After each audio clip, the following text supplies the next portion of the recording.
सलावत बर मोहम्मद वाले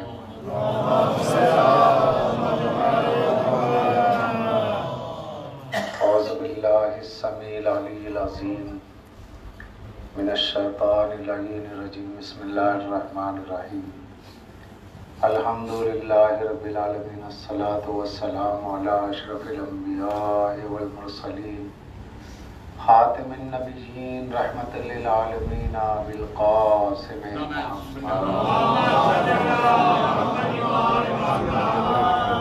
वस्सलातु वस्सलामु अला अहले बैतिहि तय्यबीन अत्ताहिरीन अल मासूमीन अल मज़लूमीन अल मुंतजबीन अल्लज़ीना ज़बल्लाहु अन्हुमुर रिज्सा अहलल बैति व युतहिरुहुम तत्हीरा वलानतुल्लाहि अला दाइहिम अजमईन मिनल आन इला क़ियाम यौमिद्दीन क़ाल अल्लाहु तआला फिल क़ुरान बिस्मिल्लाहिर रहमानिर रहीम मन काना युरीदुल इज़्ज़ता फलिल्लाहिल इज़्ज़तु जमीआ इलैहि यसअदुल कलिमतुत तय्यिब वल अमलुस सालिहु यरफ़उहु वल्लज़ीना यमकुरूना मिनस सय्याति वलहुम अज़ाबुन शदीद वहुवा मकरुन उलाइका यबूर सलवात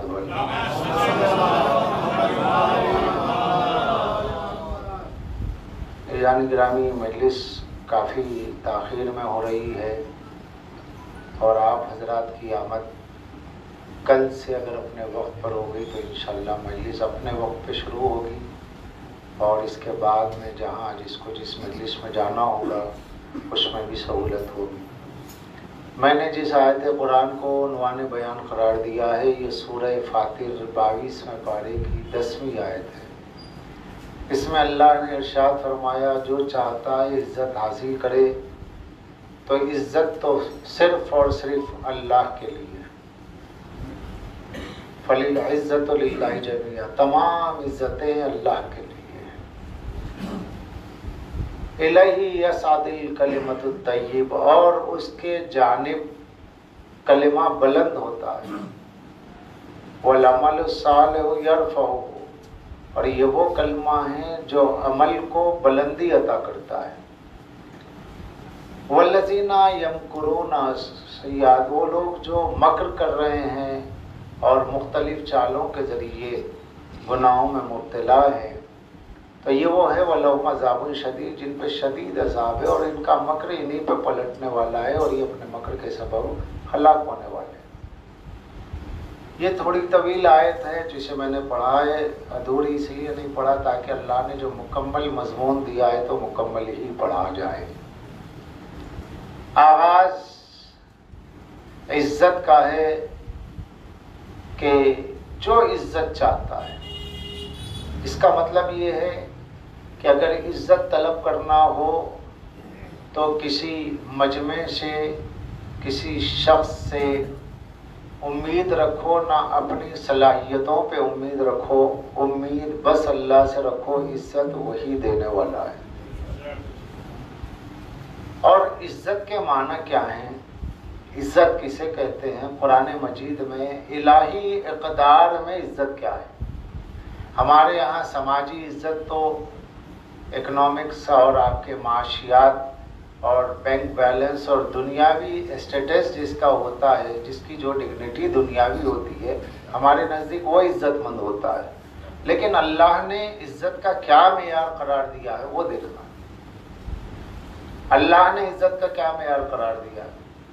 हमारे यहाँ जितने तस्वुरात हैं वो चाहे अपनी ज़िंदगी के तस्वुरात भी मादी है। हमारा जो ज़िंदगी के बारे में पॉइंट ऑफ व्यू है, हम जिस ज़ाविये नज़र से ज़िंदगी को देखते हैं वो भी बिल्कुल मादी है, बिल्कुल मटेरियलिस्ट वाला है।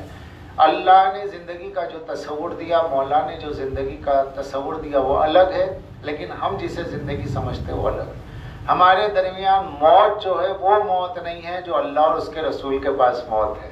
हम तो समझते हैं नफ्स का डूब जाना, दिल की धड़कन का बंद हो जाना ये मौत है। ये तो मौत हैवानी है। लेकिन वो मौत जिसको मौत कहते हैं वो अल्लाह के नज़दीक कुछ और। इसलिए अल्लाह ने फरमाया वला तक़ुलू लिमन युक़्तलू फ़ी सबिलिल्लाहि अमवात बल अहयाउ वलाकिन ला तशऊरून, जो अल्लाह की राह में कत्ल कर दिए गए उन्हें मुर्दा न कहो न मुर्दा समझो, बल्कि वो अल्लाह के पास जिंदा हैं। तो हमारे पास जो मुर्दा है अल्लाह के पास जिंदा है, तो हमारी डिक्शनरी में जिसको हम मुर्दा समझते हैं वो अल्लाह की लुगत में जिंदा है। तो हमारे अपने सोचने का ढंग और हमारे अपने ख्यालात, हमारे अपने नज़रियात, हम जिस माहौल में उठते बैठते हैं वो हमने अपने नज़रिए खुद ही बनाए और उसी सांचे में ढल करके जब हम देखते हैं तो कहीं मायूस होते हैं कहीं खुश होते हैं। तो हमारा मायूस होना भी वो अपने नज़रिए की बुनियाद पे है और हमारा खुश होना भी अपने नज़रिए की बुनियाद पे है। अल्लाह ने हयात और मौत का जो कॉन्सेप्ट दिया है, अल्लाह ने हयात और मौत का जो तस्वुर दिया है वो बिल्कुल अलग है। इज्जत का जो तस्वुर दिया है वो इज्जत का तस्वुर बिल्कुल अलग है। अल्लाह कह रहा है कि देखो तमाम इज्जतें अल्लाह के लिए है। उसके बाद फरमाता है इस इज्जत की वजह से अल्लाह ने तुम्हें कलिमात दिए हैं, वो कलिमतुत तय्यिब है। कलिम कलमे की जमा है। अल्लाह ने फरमाया कलिम नहीं, कलिम कलमे की जमा। मैंने तुम्हें कलिमात दिए जिनके जरिए तुम्हारा अमल बुलंद होता है। जिनके जरिए अमल बुलंद होता है तो बुलंदी का नाम ही तो इज्जत है। अगर आपके पास कोई मिलने के लिए आए या किसी महफिल में हो, किसी को आप अपने करीब जगा दे, बुलंदी पे जगा दे, यही तो इज्जत है। अल्लाह कह रहा है इज्जत मुझसे मांगो, मैं कलिमात के जरिए तुम्हें इज्जत दूंगा। ये कलिमात की इज्जत ये होगी कि अमल पस्तियों में है तो बुलंदियों में तब्दील हो जाएगा। अमल जो जमीन पर है वो आसमानों पर बुलंद होगा। जिसके जरिए बुलंद होगा वो है कलिमतुत तय्यिब, वो है कलिमतुत तय्यिब। कलिम कलमे की जमा, ज़ाहिर जमा तीन पर होती है। तो वो कलिम क्या है? तफसीर साफ़ी में मुल्ला मोहसिन फैज़ काशान अलैहिर्रहमान ने इमाम जाफ़र सादिक़ अलैहिस्सलातु वस्सलाम से रिवायत दी है कि वो कलिम से मुराद तीन कलमे ला इलाहा इल्लल्लाह मुहम्मदुर रसूलुल्लाह अलीयुन वलीउल्लाह। तो ये तीन कलिमे वो हैं जो इंसान के अमल को बुलंदी अता करते, मोमिन के अमल को बुलंदी अता करते। तो ये पूरा हो गई तरतीब। कलिम तीन कलिमात, ये तीन कलिमात अमल को बुलंद करने वाले। अमल आपका कोई हो, अमल वही एहसन होगा जिनके साथ ये तीन कलिमात का अकीदा होगा, जिसके साथ इन तीन कलिमात है। तफसीर मासूम है, कोई तफसीर बिर राय नहीं है, कोई हमारे अपने जज्बात है ना ख्यालात है। हमारे जज्बात और ख्यालात ताबे अक़वाले मासूमीन है। हमारे जज्बात को मासूमीन के कौल से अलग होना है ना उनके फेल से अलग होना है। तो मासूमीन ने इसकी तफसीर में फरमाया वो तीन कलिमात है ला इलाहा इल्लल्लाह मुहम्मदुर रसूलुल्लाह अलीयुन वलीउल्लाह। ये कलिमात जिसके पास है उसका अमल बुलंद होगा, उसे इज्जत मिलेगी। यहाँ इज्जत से मुराद रूहानी इज्जत है, इज्जत से मुराद मानवी इज्जत है, इससे मुराद दुनियावी इज्जत नहीं है। क्योंकि दुनियावी इज्जत तो वो है जाओ हशम जो काफिरों को भी मिला और इतना मिला कि उनके आगे मोमिन हेच है। लेकिन अल्लाह ने जिसे इज्जत उखरवी हमेशा हमेशा की इज्जत, वो इज्जत जिसको अल्लाह ने अपनी इज्जत करार दिया है वो है ला इलाहा इल्लल्लाह मुहम्मद रसूलुल्लाह अलीयुन वलीउल्लाह। ये अल्लाह की इज्जत है। अब उससे जो उसकी इज्जत मांगना चाहे उसे ये कलिमात की तौफीक दे देता है। और जिसके पास ये कलिमात दिल में उसकी रूह का हिस्सा बन जाते हैं वही अल्लाह के पास इज्जतदार है। सलावत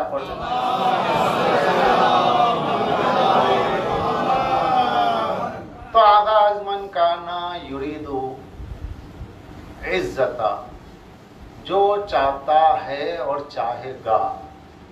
यानी युरीद का मतलब होता है प्रेजेंट से आपके फ्यूचर की तरफ जाना, मुजारे। तो जो हाल से मुस्तकबिल की तरफ जा रहा है, जो हर आन इज्जत चाहता है, जो हर आन इज्जत चाहता है, तो अल्लाह कह रहा है सारी इज्जतें मेरे पास है और किसी के पास नहीं है, तो किसी से मत मांगो।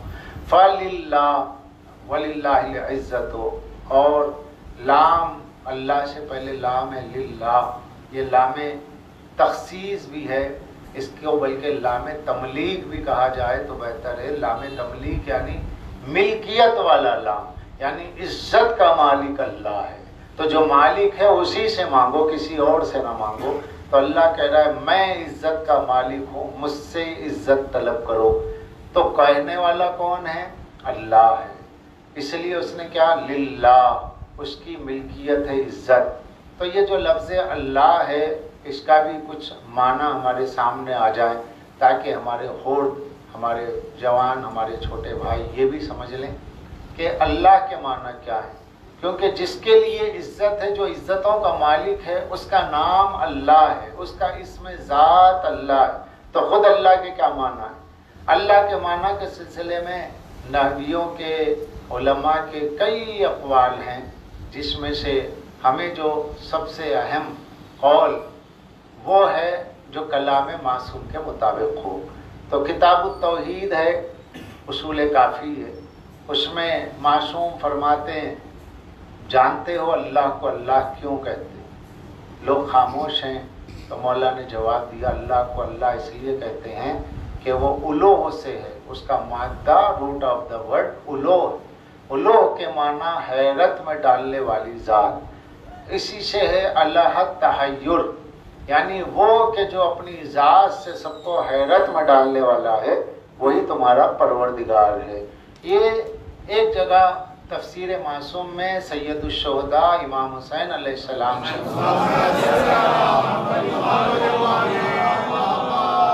मौला ने इसकी एक और तारीफ बताई। असल में ये है कि कलाम मासूम के कई ज़ाहिर है, कई बातिन है। तो एक ज़ाहिर वो है जिसे छठे इमाम ने बयान किया, एक ज़ाहिर वो है जिसे सैयदुश्शुहदा ने बयान किया।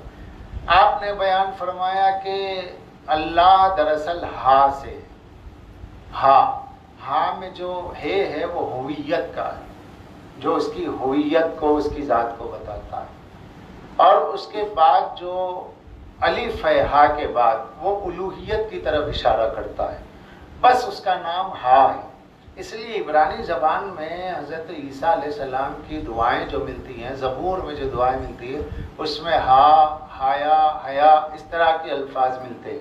तो वो इब्रानी ही दरअसल यारब इब्न कहतान की ज़बान बनी और उसमें अरबी आई, तो वो लफ्ज़ बाकी रहा, वो हर्फ बाकी रहा, हा। तो असल में अल्लाह का इसमें ज़ात जो है वो हा है। हा से हुवियत, अलिफ से उलूहियत की तरफ इशारा, मगर उस पर अलिफ लाम तारीफ का लगाया गया, अलिफ लाम प्रोनाउन के तौर पे लगाया गया।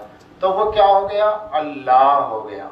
हा से पहले अलिफ लाम, ये तारीफ के तौर पर आया तो अल्लाह हुआ, तो उसी को मीम में मुशद्दद करके अल्लाह बनाया गया। तो इमाम फरमाते हैं दरअसल अल्लाह के नाम की ये तश्कील है, उसके लिखने का ये सबब है, उसका असल हा है या उलो है, दोनों भी पाए जाते हैं। तो अब हमें पता चला कि उस ज़ात का नाम अल्लाह है, उस ज़ात का नाम अल्लाह है जो हर आन अपनी जानिब से अपने बंदों को अपने कमालात से, अपनी सिफात से, अपनी ज़ात से, अपने अफ़आल से और अपने आसार से अपने बंदों को जो हर आन हैरत में डालता चला जाए, उसको कहते हैं अल्लाह। ये लफ्ज़ अल्लाह की तशरीह वो है जिसे मासूम ने बयान की, जो कुरान के तर्जुमे में नहीं मिलती। वो इसलिए नहीं मिलती कि ऐसा नहीं है कि मकबूल अहमद साहब और फरमान साहब जाहिल थे और मैं बयान कर रहा हूँ तो जानता हूँ, वो नहीं जानते, नहीं। उसका कायदा है, कायदा ये है कि इसमें ज़ात का तर्जुमा नहीं होता, इसमें सिफत का होता है। लिहाजा जो शिया हो, सुन्नी हो, जिन्होंने भी कुरान का तर्जुमा किया, बिस्मिल्लाहिर्रहमानिर्रहीम का तर्जुमा किया, उन्होंने तर्जुमे में यही लिखा, जैसे शुरू करता हूँ मैं अल्लाह के नाम से जो बड़ा मेहरबान निहायत रहम करने वाला। तो बड़ा मेहरबान रहमान का तर्जुमा, बड़ा रहीम, रहमत बड़ी जो है बख्शिश करने वाला, ये रहीम का तर्जुमा, मगर अल्लाह का तर्जुमा नहीं है। क्यों नहीं है? क्योंकि अल्लाह इसमें ज़ात है, इसमें ज़ात का तर्जुमा नहीं होता। अब जिनके पास हस्बुना किताब अल्लाह काफ़ी है, उनके पास अल्लाह का माना कहाँ से मिलेगा सिवाय मासूम के? मासूम को छोड़ दोगे तो अल्लाह का माना नहीं मिल सकता। तो जिसके पास अल्लाह का माना ना हो, उसके पास अल्लाह मुबहम है, तौहीद मुहम्मल है, बेमाना है, जिस लफ्ज का कोई माना ना हो उसे मोहम्मल कहा जाता है, और मोहम्मल पर जो इबादत की जाए वो कबूल नहीं होती। मोहम्मल यानी बेकार। तो जिस नाम का कोई माना ही ना हो वो लफ्ज ही बेकार है। तो अल्लाह मासूमीन के बगैर, मासूमीन की तशरीह के बगैर, मासूमीन की तफसीर के बगैर, मासूमीन की तालीम के बगैर, मासूमीन की शरअ व माना के बगैर लफ्ज़ अल्लाह एक मुहम्मल बेकार नजर आता है। लेकिन जब अहले बैत से वाबस्ता हो जाओ तो ये लफ्ज़ अल्लाह अपने माना में इतना बुलंद होता है कि ना उसके नाम में कोई शरीक, ना उसकी ज़ात में कोई शरीक, ना उसकी अजमत में कोई शरीक। ये सदका है, वाबस्तगी है अहले बैत का। सलवात पढ़ दो।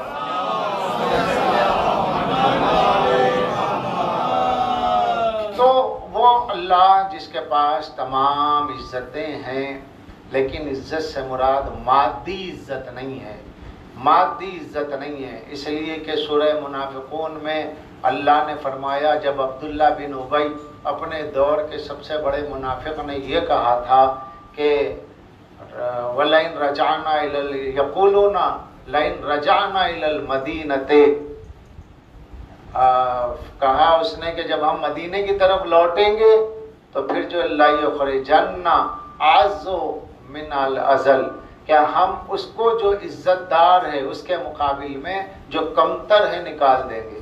तो उसने ये कहा कि जब हम मदीना लौटेंगे तो इज्जतदार को रखेंगे, यानी जो वतनी है उसको रखेंगे, मुहाजिर को निकाल देंगे। तो ये मुहाजिर कौन थे? मुहाजिर तो सबसे पहले सरकार दो आलम मुहाजिरीन के सरदार है, वही आए थे मदीना। तो उसका इशारा सरकार की तरफ था और सरकार के सच्चे सहाबा की तरफ था। तो अल्लाह ने इरशाद फरमाया, फलिल्लाहिल इज्जतु वलिल्लाहिल इज्जतु वली रसूलिही वलिल मोमिनीन, इज्जत तो बस अल्लाह के लिए है, रसूल के लिए, मोमिन के लिए। वलाकिन्नल मुनाफिकीन ला यअलमून, लेकिन मुनाफिक इस बात को नहीं जानते। मुनाफिक जाहिरी इज्जत को इज्जत समझते हैं, और अल्लाह जानता है इज्जत जाहिर का नाम नहीं है, इज्जत बातिन का नाम है। रिसालत का नाम इज्जत है, मोमिनीन का नाम इज्जत है, अल्लाह की उलूहियत का नाम इज्जत है। तो अल्लाह ने यह तफरीक की, एक इज्जत जाहिरी, एक इज्जत बातिनी। मुनाफिक जाहिर को इज्जत कह रहा है, अल्लाह बातिन को इज्जत कह रहा है। मुनाफिक ये समझ रहा है कि ये लोग तो लूटे पीटे गुर्बत में यहाँ पर आए। और अब्दुल्ला बिन उबई कहता है कि मासूम फरमाते, इमाम ने इसकी तफसीर में फरमाया, अब्दुल्ला बिन उबई ने बड़े गुरूर से कहा, ये रसूल और इनके चाहने वाले जो मक्के से आए, इनके पास घर नहीं था, तुमने घर दिया, इनके पास माल नहीं था, तुमने माल दिया, इनके पास रहने के लिए कुछ नहीं था, मकान तुमने दिया, लिहाजा इज्जत वाले हम हैं और ये बेइज्जत है। तो अल्लाह ने उसकी रद्द करते हुए फरमाया, इज्जत नबूवत का नाम है, इज्जत ईमान का नाम है। तो मुनाफिक है, तेरे पास घर है मगर तू बेइज्जत है, तेरे पास अच्छी सवारी है मगर बेइज्जत है। अल्लाह मेयार बता रहा है, ईमान के साथ अगर हो तो इज्जत है, ईमान के बगैर दुनिया मिल जाए तो उससे बड़ी कुफ्र, उससे बड़ा निफाक नहीं है। तो अब अली की वलायत जिसके पास होती है उसके पास जाहिरी वजात हो न हो, जिसके पास अली की विलायत है उससे बड़ा अल्लाह के पास कोई इज्जत वाला नहीं है।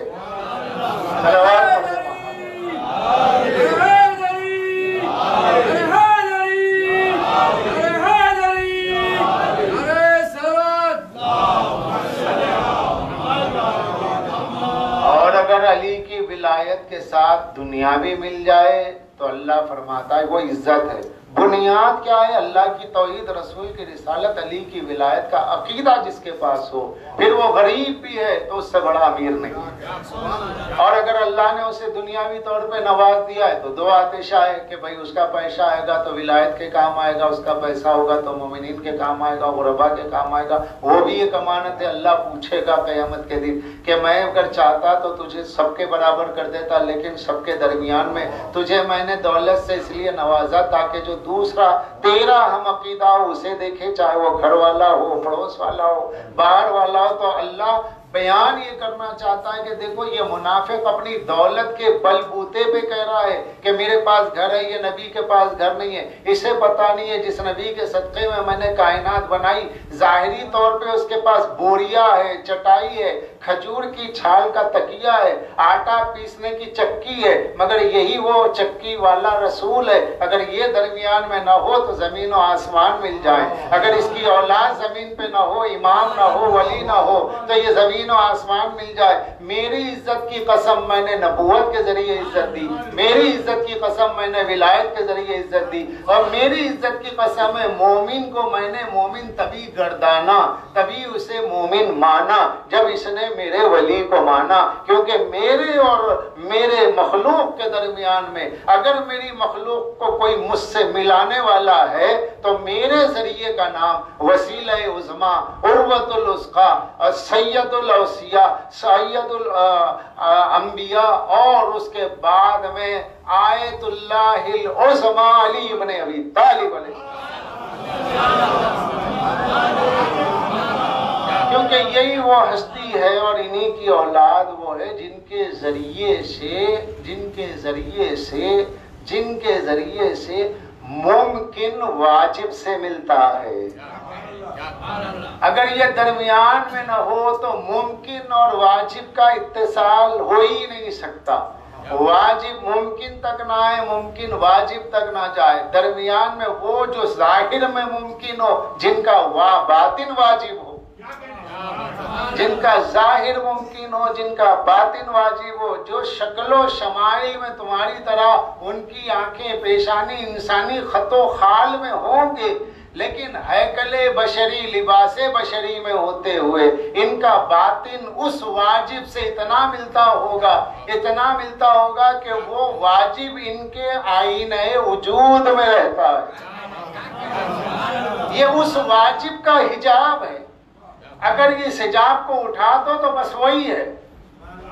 ये शक्ल में, इम्कान के सांचों में इन्हें इस तरीके से भेजा गया है कि अगर ये इस तरह ना आते तो तुम इनसे फायदा कैसे हासिल करते। अगर सूरज डायरेक्ट जमीन पे आ जाएगा तो शिद्दत नूर की वजह से तुम्हारा वजूद जल जाएगा। इसलिए तुम्हें देखने के लिए सूरज की शुआएं डायरेक्ट को तुमको नहीं देख सकते हैं, ना तुम उसे डायरेक्ट देख सकते हो, बल्कि वो फैल करके आती है, तबाशीर होकर के आती है। ये तो साइंस भी मानती है सूरज की शुआएं फिल्टर होकर के आती हैं। अगर दरमियान में ओजोन पट्टी ना होगी, दरमियान में ओजोन पट्टी ना हो तो इंसान जल जाए। तो ये मादी सूरज, मादी नूर है जो इमामत और विलायत का सूरज है। अल्लाह ने उसे इस तरीके से दिलों पे जगमगाया है कि अगर ये इंसानी शक्ल और सूरत के हिजाब में ना आते तो जमीन का हर जर्रा कोहे तूर बन जाता। सलावत पढ़ दे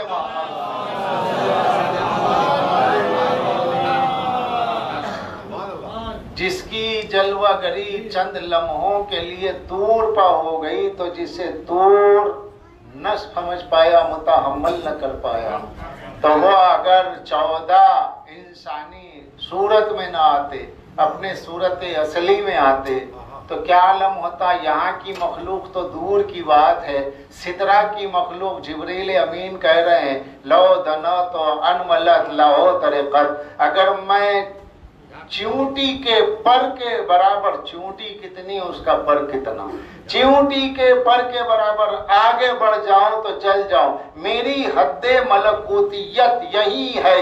इस हद्दे मलकूतियत के आगे आपकी हकीकत नूरानियत है। हकीकत नूरानियत में फरिश्तों का सरदार अगर चींटी के पर के बराबर बढ़े तो उसका पूरा वजूद जल जाए, तो इंसान खाकी किस आलम में उन्हें देख सकता था। इसलिए अल्लाह ने उन्हें लिबासे बशर में भेजा। तो अहले बैत ने खुद कहा नहनो असरारुल्लाहिल मौदिअते फी हयाकिल बशरिया, कि हम अल्लाह का राज है जो लिबासे बशर में आ गए। हम अल्लाह का राज हैं जो लिबासे बशर में आ गए। क्यों आए? ताकि तुम्हें इज्जत दे। क्यों आए? ताकि तुम्हें जलील होने से बचाएं। कैसे जलील होने से बचाए? का अकीदे में जलील ना होना। अकीदे की इज्जत सबसे बड़ी इज्जत है, यही इज्जत देने के लिए आए। और अगर तुम्हें गुर्बत का तस्वुर हो तो हम गुर्बत की उस सतह पे आके तुम्हें दिखाएंगे जहां तुम्हें तस्वुर है गुर्बत ही मार देगा। ये इसलिए ताकि कोई ये ना समझे कि भाई अइम्मा है उनका क्या होता है कि इशारा करे जन्नत जमीन पर, लेकिन इसके बावजूद उन्होंने सारे मसाइब इसलिए बर्दाश्त किए ताकि तुम ये ना समझो कि वो साहिब इख्तियार थे, उन पे क्या गुजरी। तो उन्होंने गुजर के बताया जो हम पे गुजरी उसका तुम तस्वुर भी कर लो तो मर जाओ। उधर बातिन में वाजिब से ऐसे मिलते हैं कि जिसका कोई अंदाजा नहीं है, और इधर जाहिर में आ जाए तो आलम बशरियत में गुर्बत में इधर इतने मिलते हैं जिसका कोई तस्वुर नहीं है। नहनु असरारुल्लाहि मौदिअते फी हयातिल बशरिया, हम लिबासे बशर में आए। इसका मतलब ये है कि हमारी बशरियत हमारी हकीकत है। अहले बैत की बशरियत उनकी हकीकत नहीं है, उनका लिबास है।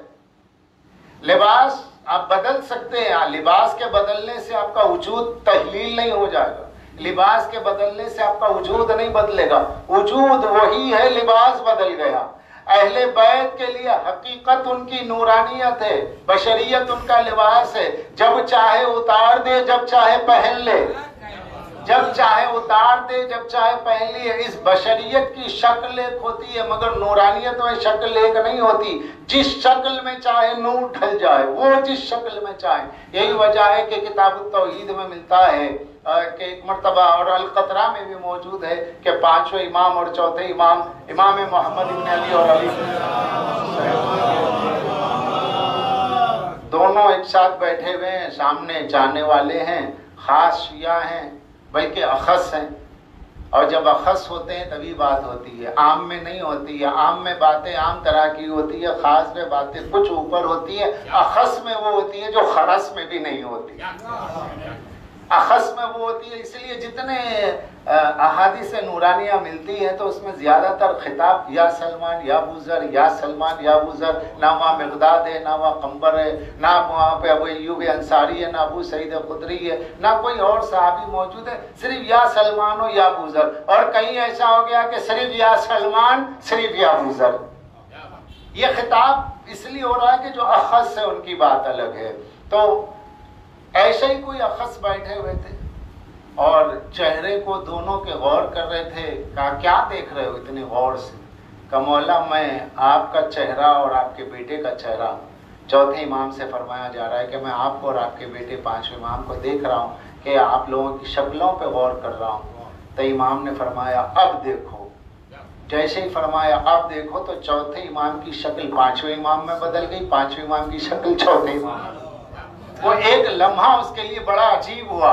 फिर इमाम ने कहा अब देखो। अब जो देखा तो पांचवें इमाम अपनी जगह, छठे इमाम अपनी जगह, शक्लें अपनी जगह। तो कहा मौला ये क्या था? बस यही है कि हम वाहिद हैं लेकिन तौहीद के बताने में हम मुरक्कब हो जाते हैं। हमारी शक्लें अलग इसलिए रहती है ताकि तुम हमें चेहरे से पहचान सको, वरना जाफर कौन है, बाकर कौन है, ज़ैनुल आबिदीन कौन है, अगर सब एक ही शक्ल, एक ही नूरानियत हकीकत में जाहिर हो जाए तो तुम्हें तशख़्ख़ुस वजूद में, तुम्हें एक खास जात के पहचानने में मुश्किल होगी। तो अल्लाह ने ये शक्लों में हमें इसलिए भेजा ताकि तुम हमें अलग अलग तौर पे जान सको। लेकिन जब मजमूए के तौर पे जानना है तो हमारा बातिन एक है, और अगर शाहिर पे, जाहिर पे जानना है तो हमारी शक्लें अलग अलग है। इस तरीके से इमाम ने जब गुफ्तगू की तो उसने कहा मौला इसका मतलब क्या? कहीं अल्लाह की कुदरत है जो हमसे जाहिर होती है। तो अल्लाह की कुदरत को देख रहा है। जमीन आसमान नहीं हो सकता, आसमान जमीन नहीं हो सकता। अगर ऐसा हो तो कायनात मुनकलिब हो जाए। लेकिन मैं जाफर हो जाऊं, मैं बाकर हो जाऊं, मैं अली इब्न अल हुसैन हो जाऊं, जिस शक्ल में मैं आ जाऊं, मैं रहते हुए भी वो है, इसलिए कि हम सब एक है। इसी एक होने से उसकी एकताई का सबूत मिलता है। सलावत पढ़ दे।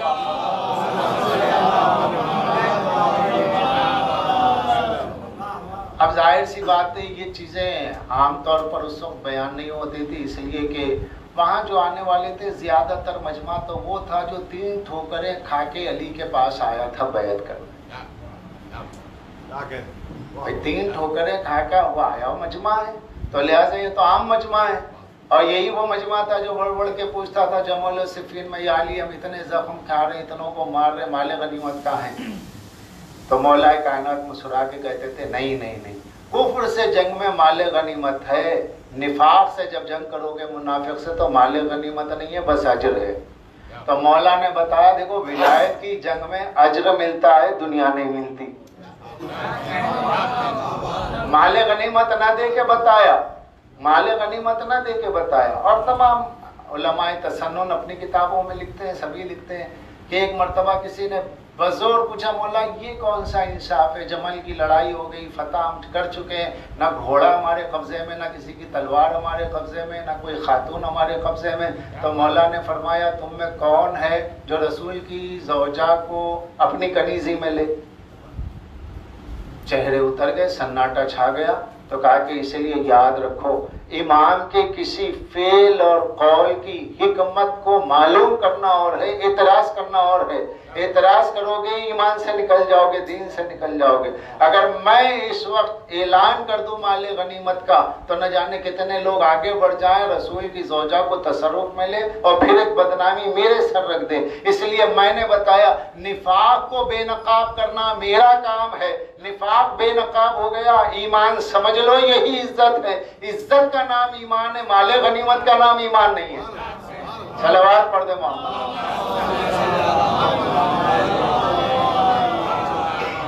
तो हम आए, इमाम फरमा रहे अल्लाह का राज है, लेकिन है आलम बशरियत, हकीकत हमारी नूरानियत। और हमारी जो नूरानियत है दरअसल इख्तराना में नूर ज़ाती, हम उसके नूर ज़ात से। अब तो नूर अलग हो गया, वजूद अलग हो गया, नूर अलग हुआ, नूर ज़ाती में नूर ज़ाती, नूर ज़ात मतलब ये इजाफत दी जा रही है। तो अल्लाह की तरफ जितनी इजाफत है वो तो इन्हीं की है। लिसानुल्लाह ये, ऐनुल्लाह ये, वजुल्लाह ये, नूरुल्लाह भी यही है। लेकिन ये कि इख्तराना मिन, जरा अहादीस को थोड़ा समझ के पढ़ना और पढ़ के समझना। इख्तराना मिन नूर ज़ाती, हम उसके नूर ज़ात से, उसके नूर ज़ात का मतलब उसका नूर ज़ात और है, अहले बैत और है। मिन नूर ज़ाती, मिन से नूर ज़ाती, उसके नूर से, इसका क्या मतलब हुआ? तो यहाँ नूर बमाने वजूद, नूर का माना वजूद ही है। नूर की तारीफ अज़हरो बेनफ्सी मुज़हिरो लिग़ैरी, जो खुद जाहिर हो दूसरे को जाहिर करे उसे नूर कहते हैं। ये नूर की डिफिनीशन है, अज़हरो बेनफ्सी ही मुज़हिरो लिग़ैरी, जो खुद जाहिर हो और दूसरे को जाहिर करे, इसको कहते हैं नूर। तो अल्लाह जाहिर हुआ और उसने हमें जाहिर किया। वो अव्वल वो आखिर वो जाहिर है ना, तो वो जाहिर है, उस जाहिर में हमें जाहिर किया। तो उसके ज़हूर की कैफियत को अहले बैत ने नूर ज़ात कहा है, वरना कोई अलग नूर नहीं है। अहले बैत ही अल्लाह का नूर है, यही उसका नूर है। तो उनका उसके नूर से जाहिर होने का मतलब उसके वजूद से जाहिर होना। यहाँ जाहिर होना है, खल्क होना नहीं है। खल्क की मंजिल दुनिया है जहाँ ताबीर खल्क है, वो अम्र की मंजिल है जहाँ ताबीर ज़हूर है। बात थोड़ी सी मुश्किल हो रही है और इसको बहुत आसानी से समझा जा सकता है। जहां अहले बैत लिबासे बशर में न हो वहां उनके लिए ज़हूर है। जहां अहले बैत लिबासे बशर में हो उनके लिए लफ्ज़ खल्क है, मगर हकीकी नहीं, मजाजी, हकीकी नहीं। क्योंकि खल्क जो है वो उसमें तरकीब है, आग मिट्टी हवा पानी, ये सब हो तो खल्क है। अहले बैत आग से पहले, अहले बैत मिट्टी से पहले, अहले बैत हवा से पहले, अहले बैत तमाम अशिया से पहले, ला शय से अहले बैत और शय से सब। जब अहले बैत ला शय से, तो जो शय से हो उसके लिए खल्क है, जो ला शय से उसके लिए खल्क नहीं है। मगर इनके लिए लफ्ज़ खल्क अहादीस में है। अव्वला मा खलक़ल्लाहु नूरी, सबसे पहले अल्लाह ने हमारे नूर को खल्क किया। फिर ये खल्क क्या करेंगे? ये हमारे समझाने के लिए है, क्योंकि हम अपनी लफ्ज़ों में समझना चाहते हैं, नई लफ्ज़ें हमें समझ में नहीं आती, तो हमारी लफ्ज़ों में इसे समझाया गया कि तुम्हारे लफ्ज़ में है, मगर जब ये लफ्ज़ तुम्हारे लिए हो तो हकीकत है, अहले बैत के लिए हो तो मजाज है। तुम्हारे लिए हो तो हकीकत है, अहले बैत के लिए हो तो मजाज है। मिसबाउल हुदाया के मुसन्निफ ने अपनी अरबी तसनीफ में, जिसका उर्दू तर्जमा भी मौजूद है, उसमें यही लिखा है कि अहले बैत के लिए लफ्ज़ खल्क़ मजाज है, हमारे लिए लफ्ज़ खल्क़ हकीकत है। वहाँ खल्क़ यानी ज़ाहिर होना। कैसे ज़ाहिर होना? यफ़सलु मिन नूरिना यफ़सलु मिन नूरि रब्बिना का नूरि शम्स का शुआई शम्स मिन शम्स। यफ़सलु मिन नूरि रब्बिना का शुआई शम्स मिन शम्स। हम अल्लाह के नूर से ऐसे ज़ाहिर हुए जैसे सूरज से उसकी रोशनी, सूरज से उसकी रोशनी, ये सूरज से जाहिर होती है। हम अल्लाह के वजूदे मंबसत से जाहिर हुए, और जैसे ही हम जाहिर हुए उसने कहा कि मेरा ज़हूर हो गया, क्योंकि मैं जिसके जरिए जाहिर हुआ यही है। ये मज़हर है, मैं मुज़हिर हूँ, मैं दावा हूँ, ये दलील है, मैं वजूद हूँ, ये सबूत है, मैं ला इलाहा इल्लल्लाह हूँ, ये मोहम्मद रसूलुल्लाह वलीउल्लाह है।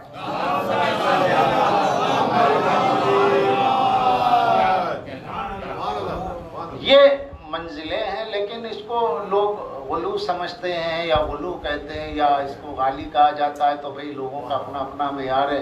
एक ज़माना वो भी गुजरा है तशय्यो पर मुसीबत का, जब हालात की वजह से कहने वालों ने तो ये तक कहा जो नबी के सहफ का, ये कहे जो नबी के सहफ का कायल हो वो भी गाली। एक दौर तो वो भी गुजरा, साहिब अंबिया, नबी से गलती जो ये माने नबी से गलती नहीं हो सकती या इमाम से निस्यान नहीं हो सकता, गलती नहीं हो सकती, वो भी गाली।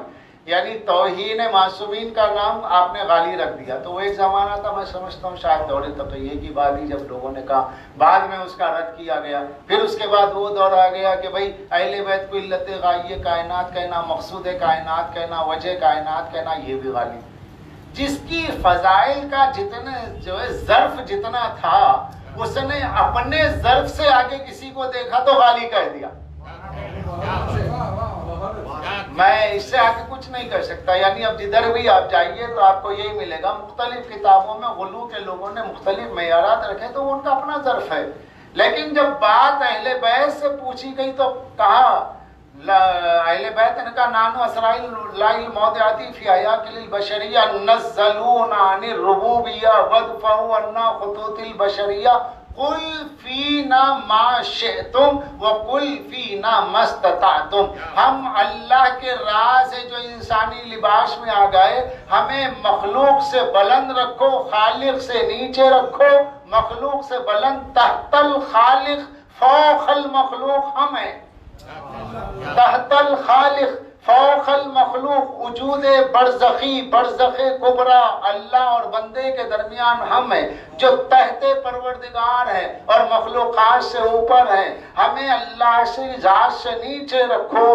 कुल फीना माशे, तुम फिर बोलो जो चाहे हमारे बारे में बोलो। कुल फीना मस्तता, तुम में जितनी कैपेसिटी है बोलो। तुम क्या बोलोगे हमारे लिए, जितना बोलोगे हमारी इब्तिदा भी नहीं पा सको। सलावत पढ़ दे मोहम्मद।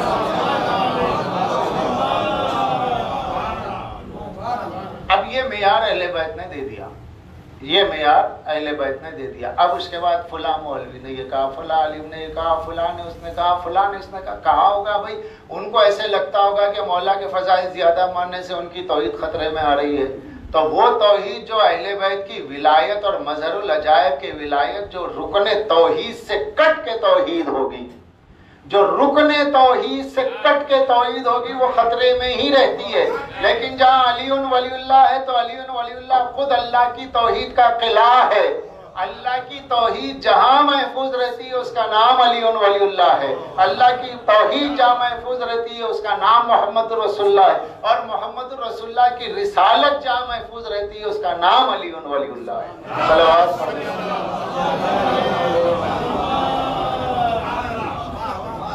लोगों की अपनी अपनी समझ का मेयार है, जो जहाँ समझे जैसे समझे।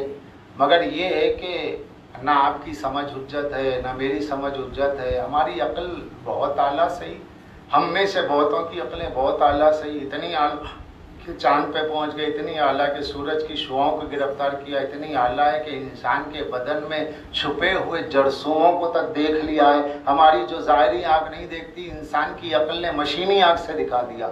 ये सब कुछ होते हुए इंसान की अक्ल जो है जन, शक, एहतिमाल, ये 3 बीमारियों का शिकार है। तो जब अक्ले इंसानी जन शक एहतमाल बात बात पे शक में आ जाती है, जरे से बात में शुबे में पड़ जाती है, इतनी ताकतवर अक्ल है जो शेर और हाथी को काबू में कर ले मगर अपने साये से भी डर जाए। तो ये अक्ल इंसानी अल्लाह की मारिफत कहाँ से हासिल कर पाएगी? इसलिए अल्लाह ने ऐसी अक्ल को हमारी हिदायत के लिए भेजा जो जाहिर में मुमकिन हो, बातिन में वाजिब से मिलती हो, और जिसको खताए फिक्री से महफूज रखा, और खताए फिक्री से महफूज रख के इन्हें भेजा। और फिर इन्होंने भी अपनी जिम्मेदारी के तहत जिसका जैसा ज़र्ब था उसको क्या है बताया गया। यानी अपनी हैसियत से मौला ने नहीं पहचानवाया, साइल की हैसियत से पहचानवाया। इसलिए कि अपनी हैसियत से कहाँ पहुंच जाए? अपनी हैसियत से पहचानवाएंगे तो लामहदूद है। अगर उसका मजहर महदूद है तो मुसिर भी महदूद है, अगर अली महदूद है तो फिर अल्लाह भी महदूद है, क्योंकि मजहरियत की शान ही ये है कि वो मुसिर की शान को दिखा रहा है, तो वो तो महदूद नहीं है। अब जिसने जितना भी माना उसने अपनी हद पे माना है, अपनी हद पे माना। और अगर मानने वाले ने ये भी मांगा कि मौला मेरा ज़र्ब पढ़ा दो, तो मौला ने कहा बढ़ तो जाएगा लेकिन फिर तू नहीं रहेगा, इसलिए तुझको तुझ में रहने के लिए तेरी हद चाहिए। मैं तेरी हद के आईने में खुद को दिखा रहा हूँ, क्योंकि जो अपने अपने ज़र्फ हैं, अपने अपने वजूद हैं, उसके एतबार से माना गया। और फिर वहाँ वो ज़माना ऐसा कि जहाँ सलमान कहें कि अगर मैं अली को क्या है बता दूँ, तो खुद मौला फरमा रहे अगर बूजर को पता चले सलमान के कत्ल का फतवा दे, सलमान को पता चले बूजर को काफिर कह दे। मगर ये दोनों एक साथ बैठते हैं, एक साथ उठते हैं, कोई किसी को मौलाइयत से कम में नहीं देखता, हर एक अपने हद्दे ज़र्फ में अली के इश्क में मगन है। अली के फजाइले नूरानिया दिलों को इतना मोहो कर देते हैं, अली का इश्क और अली की मोहब्बत अपने चाहने वालों को अंदर इतनी जाज़बियत पैदा कर दी है कि उनको अली के सिवा गैर से फुर्सत क्या होती है, गैर की तवज्जो कब होती है, कौन मौलाई है कौन नहीं है। मैं कोई मीटर लग के घूम रहा हूँ, कसौटी लेके फिर रहा हूँ, इसको मौलाई बताओ उसको न बताओ ना, अपने महबूब के फजाइल में इतने गुम हो जाओ कि गैर की फिक्र ही ना रहे। सलवात पढ़ दे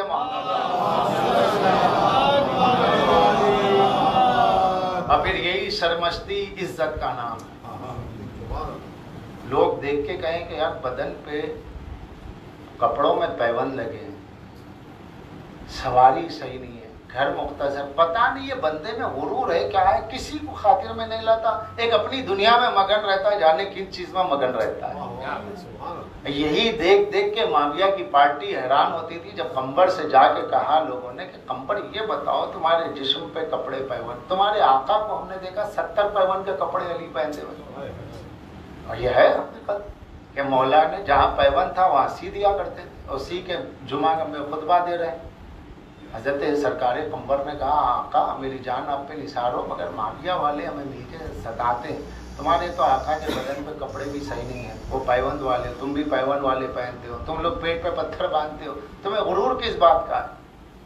तो मैंने उन्हें जवाब दिया, मैंने कहा तुम्हारे पास सब कुछ है, तो जब सब कुछ है तो फिर ये बेचैनी क्या है कि मेरे पास क्या है?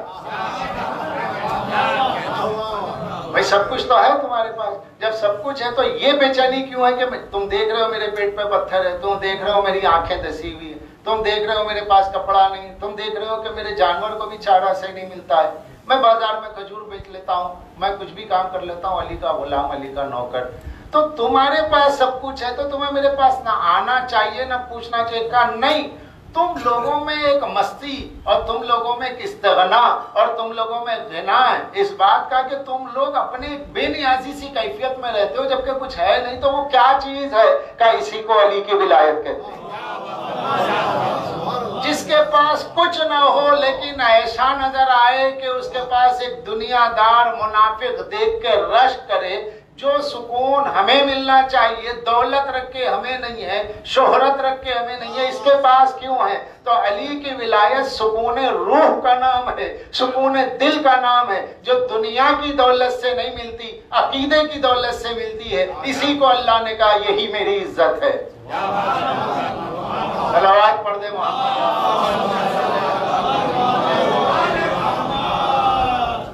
आप तारीख पूरी देख जाइए तो यही दौलत से लोग सरशार मिले। ये कोई मामूली बात नहीं थी कि अबू ज़र जो है सरकार अबू ज़र गफ़ारी रिज़वानुल्लाह ताला अलैह जो है दरबार माविया में जा रहे हों और नीचे एक तहबंद है, ऊपर कपड़ा है एहराम की तरह, बीच में बबूल का कांटा लगाए हुए सीधे दरबार में चले। वहाँ बड़े बड़ों का ये आलम है, अर्क़ गुलाब से नहा के ज़र्फ़ भर के कपड़े पहन के जा रहे हैं और ये अपने मैले के चेले कपड़े बबूल का कांटा लगाए सीधा चले। अरे अरे अरे कौन कौन? बोले अबू ज़र आ रहे। लोगों ने कहा रास्ता दो रास्ता दो। ये वही शख्स है जिसके लिए रसूलुल्लाह ने कहा था कि अगर आसमान का सूरज किसी पे छाया करता है तो वो सबसे ज़मीन में सच्चा अबू ज़र है। और जब ये अबू ज़र आए, माविया का दिल हलक में आ गया। हाथ में तलवार नहीं, लश्कर नहीं, चेहरे में जलालत ऐसी थी कि माविया आंख नहीं मिला सका। आंख मिलाई और आंख नजर नीचे। का फरमाइए क्या कहना? का मैं सुनता हूं तो कह रहा है दौलत जमा करना जायज है, वल्लज़ीना यकनीज़ूना ज़हब वल फिज़्ज़ा। क्या अल्लाह ने नहीं फरमाया जो सोने चांदी को जमा करते उन्हें दाग दिया जाएगा? तो तू कैसे कह रहा है कुरान के खिलाफ? ना आप ना तुम ना सलाम ना कुछ, सीधे सीधे आया, हुज्जत तमाम कर दी। और उसके बाद माविया ने कहा ठीक है आप तशरीफ ले जाएं, तो सीधे वापस आ गए। उसने लेटर लिख दिया कि भाई शाम में मैं किसी से नहीं डरता, शाम में मेरी हुकूमत है, पता नहीं अबू ज़र क्या है, मेरी पिंडलियां कांप रही थी जब ये शख्स आया। इसके लिए ऐसा एहतमाम करो कि मेरा कोई चाहने वाला भी इसे न देखे वरना बहक जाएगा। तो अबू ज़र गफ़ारी को जंगल में भेजना पड़ा। यानी पूरा शहर, पूरा मुल्क, पूरा शाम, पूरा महल, पूरे तख्ते खिलाफत की एनर्जी बेकार हो गई एक अबू ज़र की जबान और आंख के आगे। क्योंकि इस जबान में अली की विलायत की तासीर थी, उन आंखों में अली की विलायत का असर था। अल्लाह ने यही इज्जत दे के बताई, दरबार अली के दुश्मन का होगा, लश्कर अली के दुश्मन का होगा, महल अली के दुश्मन का होगा, सीमो ज़र अली के दुश्मन का होगा, लेकिन मेरा अबू ज़र ज़र नहीं रखेगा। अकीदे की वो दौलत लेके जाएगा कि ज़र का बाप अबू ज़र होता है, तब होता है जब अली की विलायत दिल में होती है।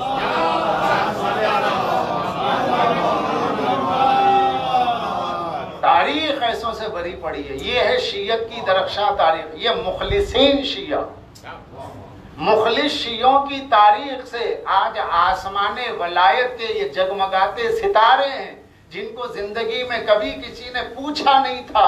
आज इनके बगैर शीयत अधूरी नजर आती है। आज इन बुजुर्गों के बगैर शीयत अधूरी नजर आती है। शीयत का लेवल होना और है, वाकई शिया होना और है। अब ये मंजिल तो बहुत नाजुक है, इसको छोड़िए। बगैर कहना मुझे इतना ही है, अल इज्जत लिल्लाह, इज्जत बस अल्लाह के लिए। इसलिए कि अल्लाह वली है, इज्जत अल्लाह के लिए है। इसलिए कि इज्जत रसूल की है, रसूल वली भी है, रसूल भी है। इसलिए इज्जत अली के लिए है, अली वसी भी है और अली वली भी।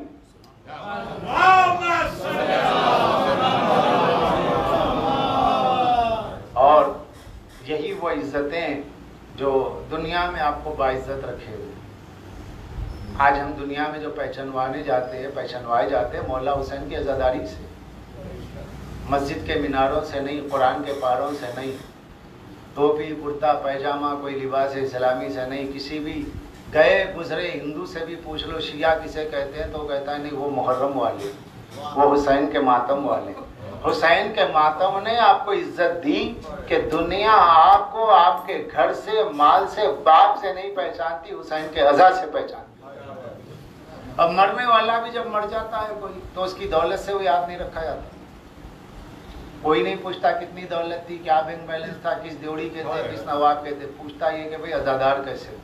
साहब उनके घर मजलिसें होती थी, वो मजलिसों में जाते थे, वो महफिल कराते थे, वो महफिलों में आते थे, वो इतना खर्च करते थे, इतने। भाई यही तो बातें होती है। और शिरकत जनाजा में बात ही क्या होती है? यही तो होती है अज़ादार कैसे थे, मौलाई कैसे थे, महफिलों में कैसे जाते थे। तो अल्लाह इज्जत दे के बता रहा है, मरने के बाद अगर किसी को दुनिया से याद किया जाए तो इज्जत नहीं है, अकीदे से याद किया जाए ये इज्जत है।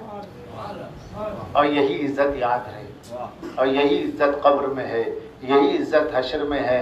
और हश्र में तो वही इज्जत है कि अली के शिया जब क़यामत के दिन चलेंगे तो अंबिया हैरत में होंगे, ये किसका नूर है, अंबिया समझेंगे शायद फरिश्तों का नूर है, फरिश्ते समझेंगे शायद किसी नबी का नूर है। आवाज़ कुदरत आएगी, ना ये नबी का नूर है, ना आदम का नूर है, ना ईसा मूसा का नूर है, ना जिब्रील और मिकाईल का नूर है। अंबिया भी हैरत में, फरिश्ते भी हैरत में। का ये अली के शिया का नूर है, अली का शिया जैसे अबू जर, अली का शिया जैसे सलमान। जो अखस से शिया हैं उनका नूर नूर अंबिया पे गालिब होगा। तो जिसकी विलायत की मोहब्बत का, मोहब्बत तो निस्बत है, जिनकी मोहब्बत विलायत का नूर अंबिया के नूर पे गालिब हो जाए तो खुद उस अली का नूर, खुद उस हुसैन का नूर, खुद पंजतन का नूर क़यामत में क्या आलम होगा। इसलिए अल्लाह ने कहा जन्नत में कोई चांद और सूरज नहीं है, जहाँ हसनैन मौजूद हो, जहाँ कमरे बनी अब्बास मौजूद हो, इनकी मौजूदगी में जन्नत में किसी चांद और सूरज की जरूरत नहीं है। इनका नूर इतना गालिब होगा जहाँ कहीं शब का तस्वुर नहीं होगा। ये करम है, अल्लाह ने चुना है अज़ादारी के लिए। आज तो अज़ादारी ठीक पहले की बनिस्बत बहुत कमज़ोर हालत में हम हैं इस मुहर्रम में, लेकिन तारीख़ में चले जाइए तो तारीख़ के एतबार से बहुत सुनहरी दौर में अज़ादारी हो रही है। क्योंकि आज भी दुनिया में कितने ऐसे मकामात हैं जहाँ पर अज़ादारी करने का मतलब ये है कि अपने घर के एक शख्स को मक्तल में भेज देना। कितने ऐसे मकामात, हज़ारा, पारा चनार, अफ़गानिस्तान और जाने कितने मकामात का, खुद इराक़ में बाद मकामात मौसल वगैरह के ऐसे जहाँ पे अज़ादारी आसान नहीं, लेकिन इसके बावजूद अज़ादारी हो रही है, अज़ादारी होती रहेगी। अज़ादारी के लिए जिन आँखों को आंसुओं की फुराद के लिए चुना गया। देखिए आज के इतने सख्त दिल माहौल में कि जहां मौत की इत्तला सिर्फ एक बुखार की तरह है, आज के सख्त दिल माहौल में जहां किसी के मौत की इत्तला बुखार की तरह, मर गए, अच्छा मर गए, बस इतना ही हो रहा और कुछ नहीं हो रहा। मैयतों में लोग शरीक नहीं हो रहे, ख़ानदान के लोग शरीक नहीं हो रहे। ऐसे माहौल में भी हुसैन पे अगर आंसू निकल रहा है तो समझिए कि अल्लाह ने कितनी बड़ी इज्जत अता की है आपको कि आप उस माहौल में जी रहे हैं जहाँ भाई का भाई नहीं है मगर अज़ादार हुसैन है। इससे मजलूमियत का अंदाजा होता है मौला कि मौला कितने मजलूम है। लोग पूछते हैं कब तक रोइएगा, रोने के लिए जिंदगियां कम है, रोने के लिए जिंदगियां कम है। बल्कि अजीज़ों कितने रोने वाले हम में से ऐसे हम हैं, हमारी भी अपनी कैफियत है और न जाने हम में से कितनों की ऐसी कैफियत है कि मसाइब सुनने के बाद बहुत रोते रोते रोते रोते आंसू खत्म हो जाते हैं, फिर इसके बाद इस पे रोना आता है कि आंसू क्यों नहीं निकल रहे। और फिर मुहर्रम ईसाले सवाब की मजालिस में, मराशी में, मसाइब में रोते हैं। हमारा रोना तो जारी हो सारी, क्योंकि शियों की तख्लीक का मकसद है गिरिया हुसैन।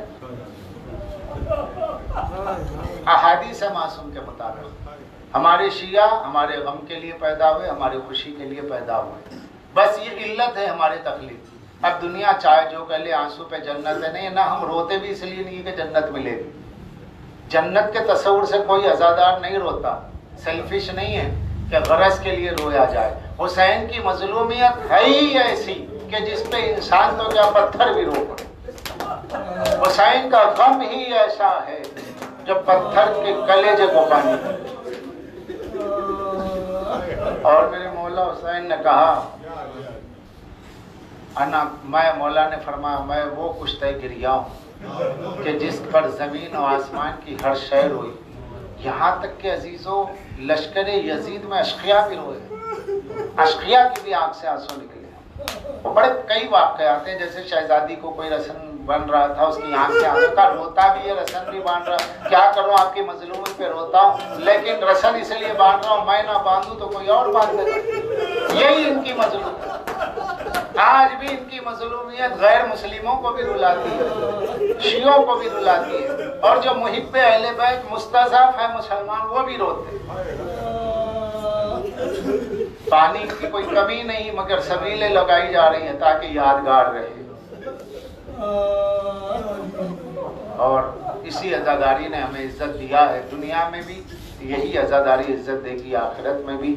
आप किसी की मैयत पर इत्तला दें तो इतने लोग जमा नहीं हो सकते इस माहौल में जितने हुसैन के नाम पे होते और होके रोते इस पर है कि मौला मुहर्रम आ गया मगर आज़ादारी हमसे वो नहीं हो पा रही है जैसी हमें ख्वाहिश थी,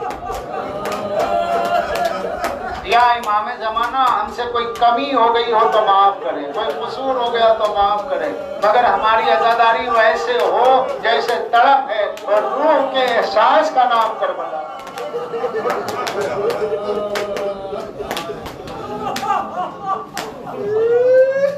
आज अगर कोई अपने वतन में, अपने जाती मकान में, अपने वतन में रहता है और हालात की वजह से उसे घर छोड़ के जाना पड़े तो उसको अपनी हिजरत का एहसास होता है। कितने लोग ऐसे हैं कि कारोबार के लिए हैदराबाद से बाहर गए, हिंदुस्तान से बाहर गए, पैसा कमाया, सब कुछ है, मगर वतन वतन होता है, वतन की तरफ दिल खींचता है। मैंने देखा हिंदुस्तान भर में मजालिस पढ़ने का मौका मिला, जहाँ जहाँ भी मैंने देखा, छोटे से गांव में भी देखा, वहाँ पे बड़े शहरों से लोग वापस आए। भाई क्यों आ गए? वहाँ तो इतनी अच्छी अज़ादारी बम्बई में होती है। इधर नहीं साहब, गाँव की अज़ादारी हमें पसंद है, क्योंकि वतन आके अज़ादारी करने का अलग ही दिल होता है। अपना मुहर्रम अपने वतन में किया जाए, सबको वतन अजीज है, सबको घर अजीज है। हुसैन अपना वतन छोड़ रहे हैं, हुसैन अपना घर छोड़ रहे हैं, बच्चे भी साथ हैं, अहले हरम भी साथ हैं। अजीजों, मुझे हुसैन के नाना याद आ गए, मुझे हुसैन के नाना याद आ गए। हिजरत के मौके पर मक्का की सरहद, मक्का के बॉर्डर पे खड़े होके रसूलुल्लाह की आंखों में आंसू थे।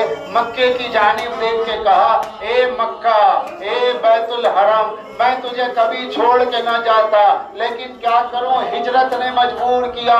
लेकिन वो मौका भी आया कि अल्लाह ने जब रसूल को दोबारा मक्का पहुंचाया, फतेह मक्का के मौके पर, अब हुजूर मुस्कुरा रहे थे, क्योंकि जब चले थे वतन छूटा तो आंसू थे, जब वतन आए तो तबस्सुम है। मैं कहूँ या रसूल अल्लाह, आपको अपना वतन आना मुबारक हो, लेकिन आपका हुसैन, हुसैन के अहले हरम जब जा रहे थे तो मदीने की सरहद पर पलट कर बीवियों ने देखा था और कह रहे थे, नाना के मदीने, अरे यहाँ पर सब रह सकते हैं मगर मेरा भाई हुसैन नहीं रह सकता।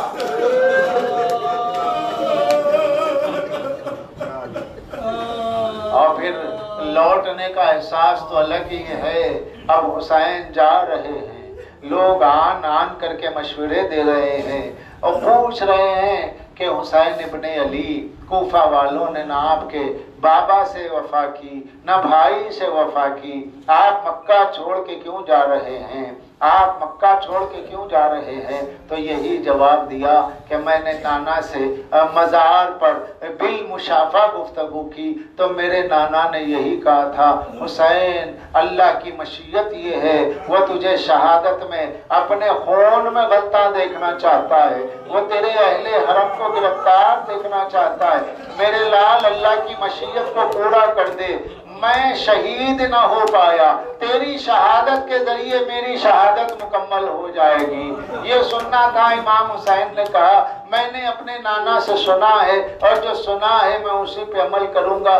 मैं नहीं चाहता मेरी वजह से बैतुल्लाह की हुर्मत खराब हो, यहाँ बैतुल्लाह में खून खराबा हो, क्योंकि मेरे नाना ने ये भी कहा था यहाँ एक मेंढा ज़िबा किया जाएगा जिसकी वजह से हुर्मत काबा पामाल होगी। मैं वो नहीं बनना चाहता जिसकी वजह से हुर्मत काबा पामाल हो। अब बाद में तारीख ने लिखा कि अब्दुल्ला बिन जुबैर की वजह से काबे की ईंटें गिर गई, काबे के पर्दे जल गए। हुसैन ने कहा, पालने वाले, चाहे मेरे खेमे जल जाए तेरा काबा बच जाए, चाहे मैं जंगल में कत्ल कर दिया जाऊं, मुझे कफन ना मिले, मगर तेरा काबा बच जाए। इसलिए इमाम फरमाते, हज नामुकम्मल है जब तक कि तुम हज के साथ करबला न जाओ। इसलिए कि हुसैन ने काबे को बचाया है, काबे के पर्दों को बचाया है। चले हुसैन, चलते चलते चलते चलते वो मौका आया जहाँ पर कुछ राहगीर मिले, कहा कि आका आप कहाँ जा रहे हैं? का इरादे कूफा है क्योंकि खुतूत आ चुके, मेरे भाई ने तस्दीक की है।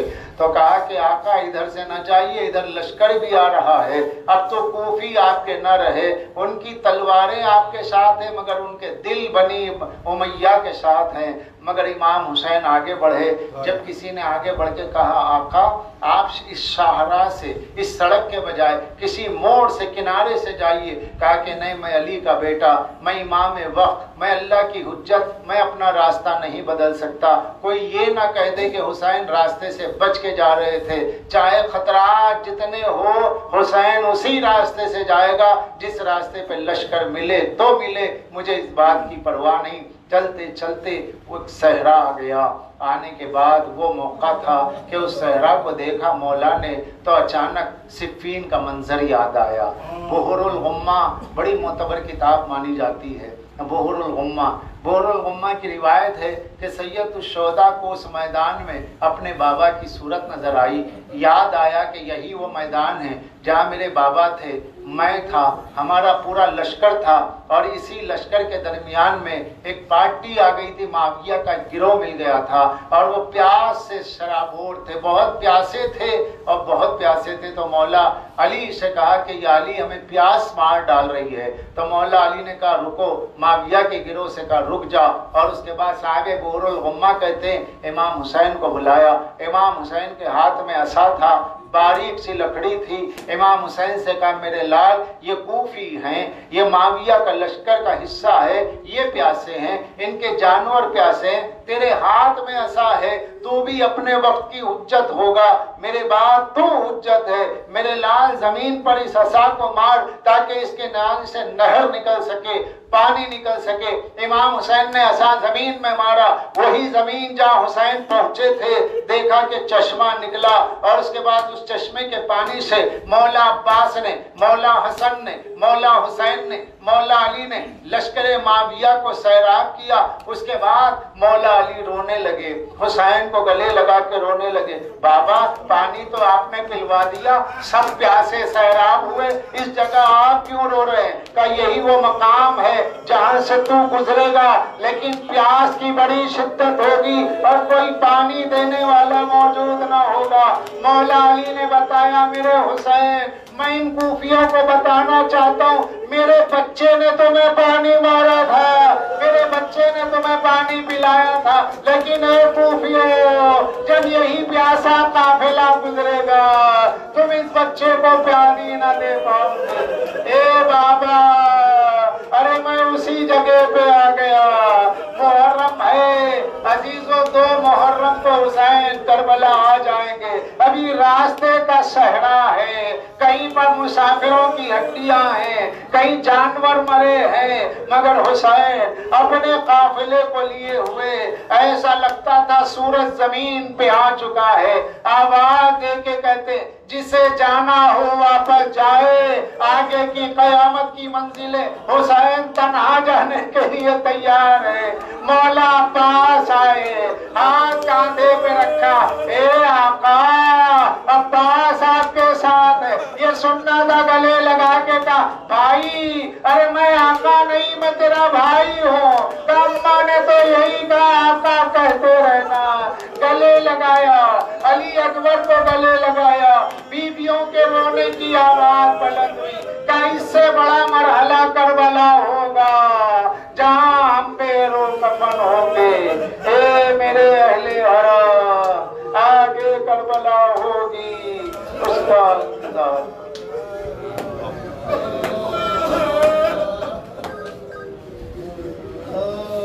अल्लाह वाले तुझे वास्ता जिक्र मोहम्मद व आले मोहम्मद का हमारे इस आज़ादारी को कबूल फरमा।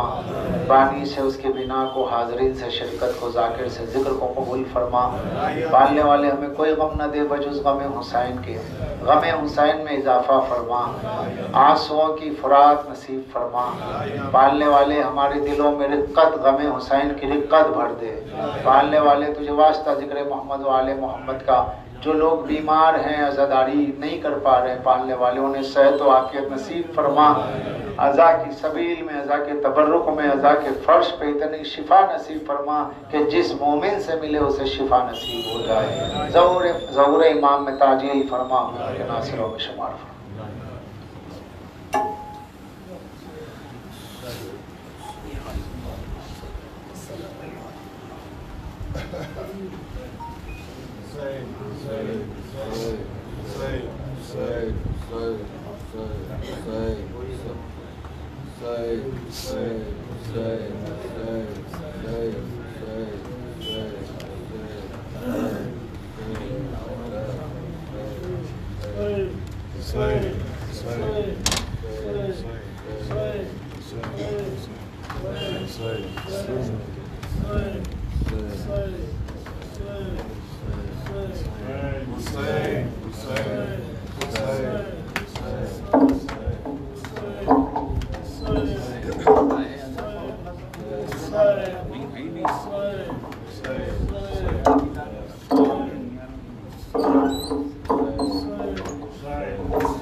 सुल्तान या अबुल हसन या अली इब्न मूसा रज़ा। अस्सलामु अलैका व रहमतुल्लाहि व बरकातुहू। अस्सलामु अलैका या वारिसल अंबिया व खातिमिल औसिया। अस्सलामु अलैका या साहिबिस समसाम व कल्लाहिल हाम। अस्सलामु अलल क़ाइमिल मुंतज़िर वल अदलिल मुश्तहर। अस्सलामु अलैका या आयतुल्लाहिल उज़्मा या इमाम ज़माना अज्जलल्लाहु तआला फरजक व सहलल्लाहु तआला मखरजक व ज़ुहूरक। अस्सलामु अलैका व रहमतुल्लाहि व बरकातुहू। अल्लाहुम्मा सल्लि अला मुहम्मद व आले मुहम्मद। दाऊद दाऊद इसको बंद कर दो। हाँ, इसको पहले ऑफ कर देना।